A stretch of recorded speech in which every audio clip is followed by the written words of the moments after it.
Ghana sur la célèbre place Jemaa el-Fna, en plein cœur de Marrakech. À l'heure qu'il est, les autorités soupçonnent un kamikaze d'être à l'origine de l'attentat.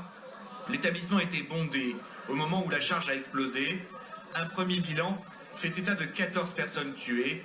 11 seraient des étrangers, dont au moins 2 Français.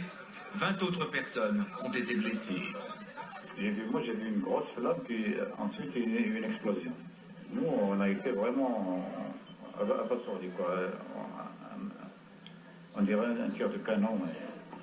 Moi, j'étais au bureau, j'ai entendu une forte explosion, et puis j'ai vu du feu, une flamme. Et les ambulances continuent à évacuer encore les blessés jusqu'à présent.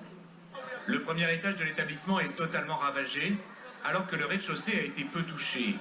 La piste islamiste n'est pour le moment pas officiellement évoquée, mais tout le monde se souvient ici des attentats suicides de Casablanca en 2003.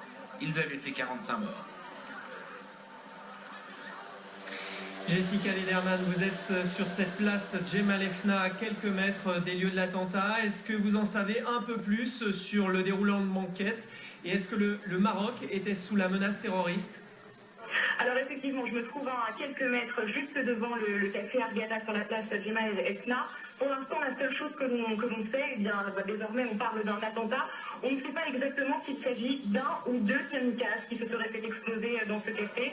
Apparemment, la grosse partie de l'explosion a eu lieu donc, au premier étage de ce café. Le souffle s'est produit de l'intérieur vers l'extérieur, donc la plupart des blessés se trouvaient en fait au rez-de-chaussée, se baladaient tout simplement sur cette place. Alors concernant l'identité de ceux ou ces kamikazes, on ne sait pas encore s'il s'agit de Marocains ou de kamikazes étrangers. Donc pour l'instant, les policiers